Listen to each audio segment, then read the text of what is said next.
Bom dia, na graça e na paz do Senhor Jesus, povo de Deus. Hoje é quinta-feira, dia 27 de março de 2025 e estamos aqui para compartilhar a palavra de Deus, lendo Atos capítulo 15. Portanto, se sua Bíblia está aí ao seu alcance, já abra e acompanhe a leitura da palavra de Deus. Atos capítulo 15. Diz-nos assim a palavra do Senhor: alguns homens desceram da Judeia para Antioquia e passaram a ensinar aos irmãos: se vocês não forem circuncidados conforme o costume ensinado por Moisés, não poderão ser salvos. Problema na igreja que está começando, e o problema vem por parte de judeus, porque pessoas não judias estavam se convertendo a Cristo já há algum tempo, e agora uma turma de judeus está dizendo que ok, que bom que vocês aceitaram a Cristo, mas isto não é suficiente. Vocês precisam se deixar circuncidar. Aqui o assunto é circuncisão. Mas é óbvio que esse pessoal iria tentar implantar na igreja regras e princípios da lei de Moisés, como até hoje, 2000 anos depois, pessoas ainda querem viver princípios da lei de Moisés, como se nós não tivéssemos nossa nova lei, a lei de Cristo. A lei que o apóstolo Paulo chama de lei de Cristo, lei do Espírito da vida. Tiago chama de lei do reino, a lei perfeita que traz a liberdade. É a lei de Cristo, da qual a lei de Moisés era apenas uma sombra. Ela apontava para a lei de Cristo. A lei de Moisés foi pertinente para o seu tempo, para o tempo de Moisés, até que viesse o Cristo, porque a lei de Moisés apontava para Cristo. Cristo é o cumprimento da lei de Moisés. O próprio Senhor Jesus disse: eu vim para cumprir a lei. E o apóstolo Paulo disse que ninguém cumpriu a lei. O profeta Jeremias também diz, em Jeremias 31, que o povo invalidou a lei por não conseguir cumprir a lei. Tudo isso referente à lei de Moisés. E aí foi uma das dificuldades da igreja que estava iniciando.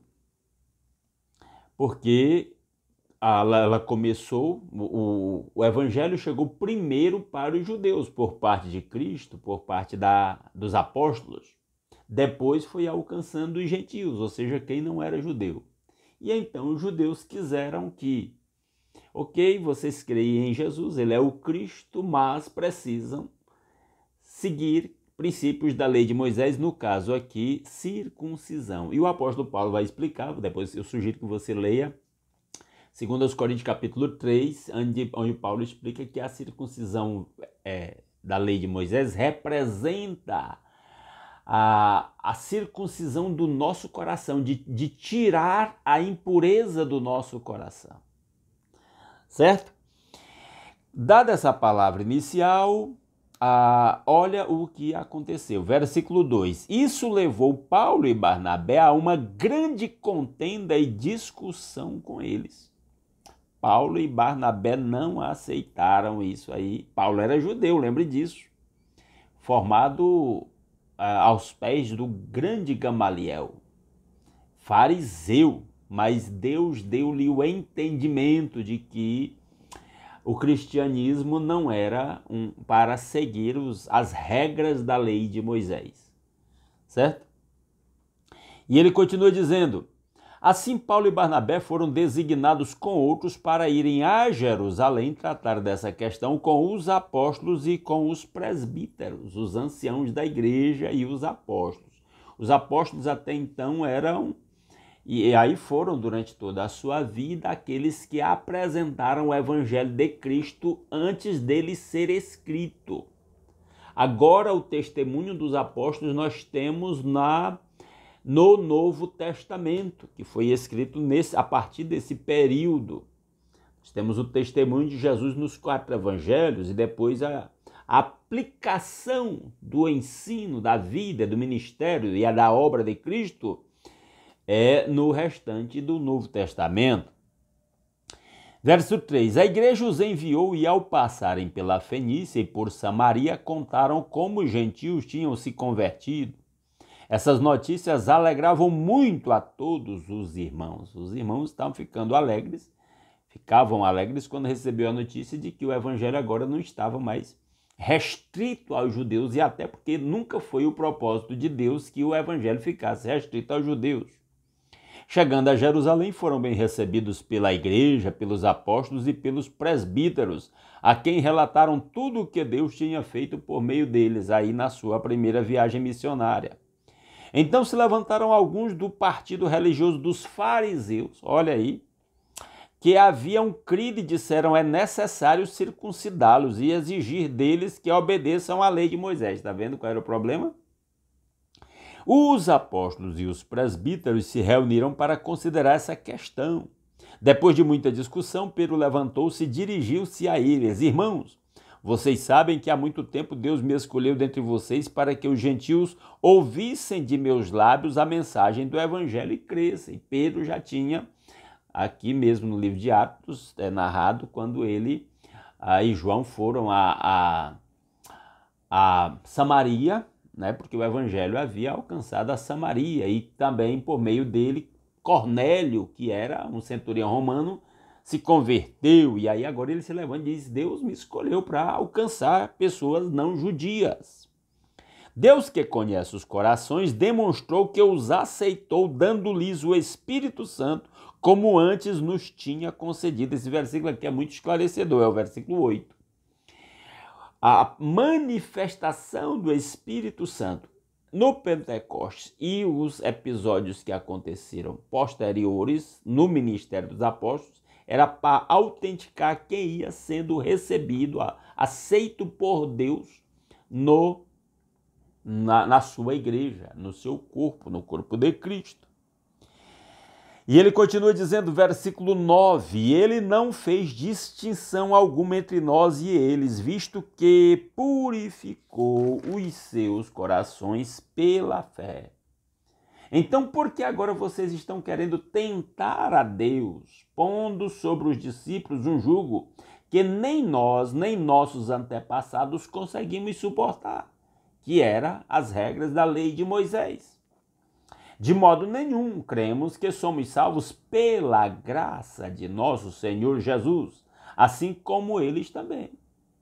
Toda a Assembleia ficou em silêncio, e aí a gente vê dois grandes líderes da igreja defendendo, ou três, Barnabé e Pedro e Paulo, especialmente Saulo, E toda a Assembleia ficou em silêncio enquanto ouvia Barnabé e Paulo falando de todos os sinais e maravilhas que por meio deles Deus fizera entre os gentios. Então, o derramar do Espírito Santo e os milagres frequentes na igreja que estava iniciando eram autenticações divinas do ministério dos apóstolos.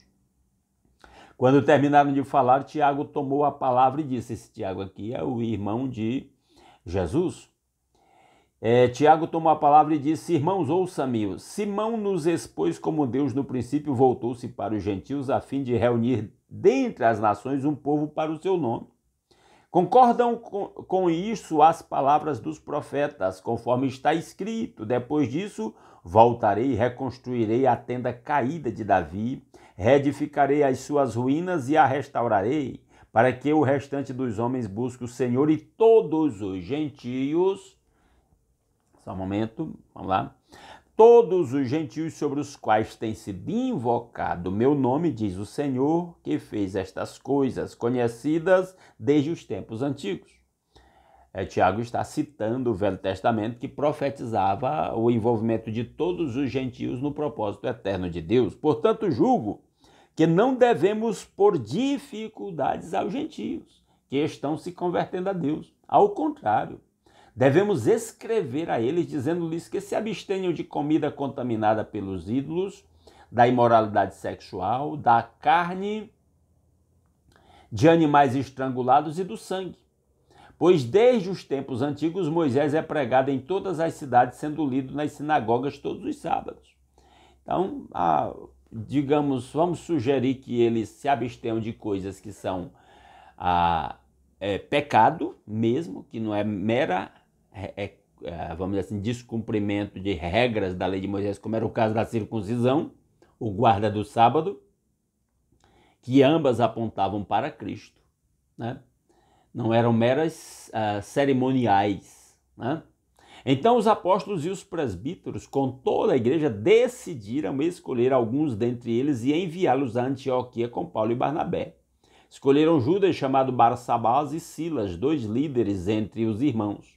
Com eles enviaram a seguinte carta: os irmãos apóstolos e presbíteros, aos cristãos gentios que estão em Antioquia, na Síria e na Cilícia. Uma carta circular para explicar para os cristãos que eles não eram obrigados a se submeter às regras cerimoniais da lei de Moisés. Soubemos que alguns saíram de nosso meio sem nossa autorização e os perturbaram, transtornando a mente de vocês com o que disseram. Assim concordamos todos em escolher alguns homens e enviá-los a vocês com nossos amados irmãos Paulo e Barnabé, que tinham feito a primeira viagem missionária e que tinham sido instrumento para ganhar muitos gentios para Cristo. Homens que têm arriscado a vida pelo nome de nosso Senhor Jesus Cristo. Portanto, estamos enviando Judas e Silas para confirmarem verbalmente o que estamos escrevendo. Pareceu bem ao Espírito Santo e a nós não impor a vocês nada além das seguintes exigências necessárias: que se abstenham da comida sacrificada aos ídolos, do sangue, da carne de animais estrangulados e da imoralidade sexual. Vocês farão bem em evitar essas coisas, que tudo lhes vá bem. Princípios morais são eternos e devem ser obedecidos, independente da lei de Moisés ou do período da graça de Cristo. Mas princípios rituais que eram simbólicos e apontavam para Cristo, se cumpriram em Cristo. E os cristãos não precisam mais se submeter a eles. Uma vez despedidos, os homens desceram para Antioquia, onde reuniram a igreja e entregaram a carta. Os irmãos a leram e se alegraram com a sua animadora mensagem. Judas e Silas, que eram profetas, encorajaram e fortaleceram os irmãos com muitas palavras. Tendo passado algum tempo ali, foram despedidos pelos irmãos com a bênção da paz, para voltarem aos que os tinham enviados. Mas Silas decidiu ficar. E vai aparecer um motivo aqui para o Silas ficar em Antioquia. Então Silas decidiu ficar. Paulo e Barnabé permaneceram em Antioquia, onde com muitos outros ensinavam e pregavam a palavra do Senhor. Então esta igreja de Antioquia demonstra-se majoritariamente composta de cristãos não judeus, mas mais gentios, provavelmente agora, tem um ministério, ela é uma igreja muito forte, tem um ministério voltado para os gentios, que não eram judeus. Verso 36. Algum tempo depois, Paulo disse a Barnabé: voltemos para visitar os irmãos em todas as cidades onde pregamos a palavra do Senhor, para ver como estão indo. Então, Paulo propõe uma segunda viagem missionária aí para confirmar o evangelho aí por onde eles tinham passado. Barnabé queria levar João, também chamado Marcos, mas Paulo não achava prudente levá-lo, pois ele, abandonando-os na Panfilha, não permanecera com eles no trabalho. Então Paulo não concordava levar o sobrinho do Barnabé, o João Marcos, porque na primeira viagem ele os abandonou, no percurso da viagem voltou. Verso 39. Tiveram um desentendimento tão sério que se separaram. Barnabé, levando consigo Marcos, navegou para Chipre. Mas Paulo escolheu Silas e partiu, encomendado pelos irmãos à graça do Senhor. Passou então pela Síria e pela Cilícia, fortalecendo as igrejas. Mais um conflito que surgiu aí agora entre Paulo e Barnabé. Os dois, Barnabé, que foi foi na verdade um mentor de Paulo, né, no início da sua conversão, Agora tem esse desentendimento e eles tomam caminhos diferentes. Ok, graças a Deus, lá na frente nós vamos ver Paulo agora, não sabemos como se deu os detalhes desse processo, mas reconcilia-se com o Barnabé e com o próprio João Marcos. E nós vamos ver lá na carta de Paulo aos Colossenses, se eu não estou enganado, Paulo dizendo que João Marcos era muito importante para o ministério dele. Anos depois, então, isso acontece, né? Então, o fato é, só aplicando isso, tirando uma lição disso, no meio da igreja acontecem certos conflitos, como aconteceu aí o debate entre o pessoal que queria que a igreja seguisse a lei de Moisés e os que entenderam que não precisava, e também esse conflito entre Paulo e Barnabé, normal. O importante é que a igreja permaneceu unida, caminhando nos caminhos do Senhor. Sempre houveram tentativas e até desvios doutrinários mesmo, não somente tentativas, mas desvios doutrinários mesmo, e também conflitos entre lideranças, mas a igreja do Senhor Jesus continua a sua caminhada para a glória de Deus. Amém? Vamos orar pegando aqui os motivos de oração para que a gente ore, né? Quero trazer aqui, surgiram alguns novos pedidos aqui, recebi alguns novos pedidos e quero ler para os irmãos a nossa lista de pedidos. Lembrem de orar pela salvação dos nossos familiares. A irmã Raquel pede pela salvação da sua família. A irmã Maria Luzimar pede pelo retorno dos seus filhos aos caminhos do Senhor e pede pela saúde dela mesma e do seu esposo Raimundo Nonato. A irmã Silvia pede pela salvação da sua família. A irmã Marlene pede pelo retorno dos seus filhos aos caminhos do Senhor. Eu tenho pedido oração pela necessidade do meu primo Alex de uma cirurgia na cabeça. A irmã Ana Lúcia, eu tenho às vezes confundido a irmã Ana Lúcia com sua filha Ana Beatriz, né? Acho que a irmã Ana Lúcia já deve ter percebido isso. Mas o pedido é da irmã Ana Lúcia pela sua filha Ana Beatriz e pelos seus filhos para que se voltem para os caminhos do Senhor. A irmã Tânia pede pela salvação do Rian e da Daiane e pela filha do casal, uma das filhas, aliás, um filho, né, o segundo filho que tem problemas com autismo. A irmã Raquel pede pela sua mãe, Dona Nair, que tem Alzheimer, idade avançada, pelas cuidadoras, para que haja... Parece que aconteceram alguns conflitos lá com as cuidadoras, mas espero que isso já tenha sido superado e que elas estejam fazendo bem o seu trabalho para o bem-estar da própria Dona Nair e de toda a família. A irmã Nájila, nós estamos orando para que ela seja chamada para ocupar o posto para o qual ela passou no concurso. Oremos pelo seu esposo, irmão Julião, para que Deus lhe abra uma porta nova de trabalho. Pela irmã Lídia, pela sua saúde. A irmã Valderice e a irmã Letícia também são irmãs da Igreja Batista do Cordeiro em Colmeia, que estão enfrentando enfermidades sérias, precisando de tratamentos aí, cirurgias. A irmã Aldaí pede pelo seu primo Agostinho, que está tratando de um câncer. A própria irmã Aldaí pediu pela esposa do pastor Osimar, chama Marinei, está grave também por causa do câncer. A irmã Raquel pede por uma pessoa chamada Nayara, que precisa de cura para um problema na visão, nos seus olhos. A irmã Luzinete pede por si mesma, né? Ela precisa de uma cirurgia nos olhos e pede pela salvação da sua família. A irmã Maria do Carmo pede pela sua própria saúde e pela sua família. A irmã Raquel pede pela restauração dos casamentos da Patrícia, do Gilvan, do casal Patrícia e Gilvan, Paulo e Madalena e Joyce e André. Oremos por estes casais. Maria Aparecida pede pela saúde da sua cunhada Rosinei, que vai ser submetida a uma cirurgia. Se a irmã Maria Aparecida puder nos dar notícia da Rosinei, faça isso, por favor. A irmã Edivânia pede pelo retorno das suas filhas aos caminhos do Senhor. A irmã Sheila pede pela saúde da sua mãe. A irmã Fátima pede pela sua família. Irmã Maria Silvia pede pela sua aposentadoria. Irmão Donizete Nogueira pede pela sua família e pela sua própria vida espiritual. Irmã Luzinete pede pela saúde do Paulo, é esposo de uma irmã chamada Carmelita. Elas são parentes, assim, parentes. Não sei exatamente o grau de parentesco. A irmã Luzinete é prima da mãe da irmã Aparecida, acho que é isso, né? E aí precisamos orar pelo Paulo. Vamos orar então? Nosso Deus e nosso Pai maravilhoso, muito obrigado pelas incontáveis bênçãos com que o Senhor nos tem abençoado.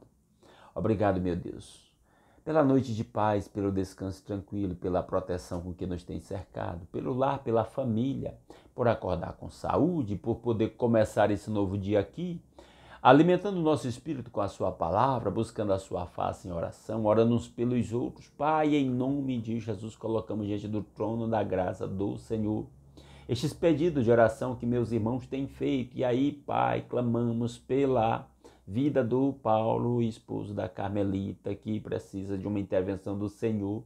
Se ele está seguindo ao Senhor, sustenta-lhe a fé neste momento, e se ele não tem seguido ao Senhor, que ele entregue o seu coração ao Senhor Jesus, se arrependa dos seus pecados.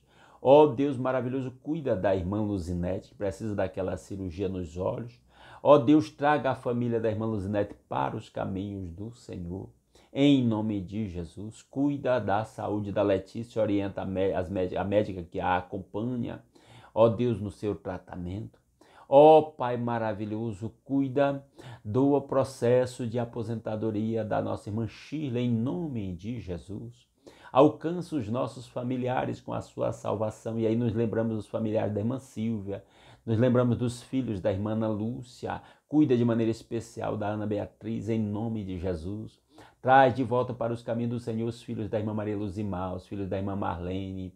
Ó Deus, aos familiares da irmã Raquel, cuida daqueles casais que a irmã Raquel pede oração, para que haja harmonia entre os casais, para que os que ainda não são convertidos a Cristo venham se render a Jesus. Cuida da dona Nair, ó Deus, na sua idade avançada, com aquele problema de Alzheimer. Opera na sua vida, meu Pai, e na vida das cuidadoras, para que haja um ambiente de paz, de harmonia ali naquele lar para o bem-estar da própria dona Nair e de toda a família que fica preocupada.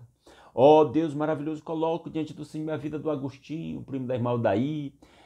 Também clamo em nome de Jesus pela esposa do pastor Osemar. Esteja sustentando a fé, firmando na fé. Ó Deus maravilhoso, cuida da saúde do irmão Raimundo Nonato, da irmã Maria Luzimar, na sua idade avançada, em nome de Jesus. Pai, abre as portas para que a irmã Nájila possa tomar posse no cargo para o qual foi aprovada no concurso. Em nome de Jesus, abre uma nova porta de trabalho para o irmão Julião. Cuida da saúde da irmã Lídia, da irmã Valderice, da irmã Letícia. Em nome de Jesus, cada um desses pedidos que lhe tem sido apresentado. Ó Deus maravilhoso, tudo isso nós pedimos graças ao nosso Senhor Jesus Cristo e ao seu sacrifício na cruz em nosso lugar, e que perdoou os nossos pecados, nos reconciliou com o Pai, nos fez seu povo, nos deu livre acesso à sua presença. Que a bênção do Senhor esteja sobre o seu povo nesse novo dia, para que possamos ser instrumentos do Senhor, para levar a sua bênção por onde quer que formos. Ó Deus, para que em tudo o nome do Senhor seja glorificado em nossas vidas. É a nossa petição em nome de Jesus. Amém. Aleluia.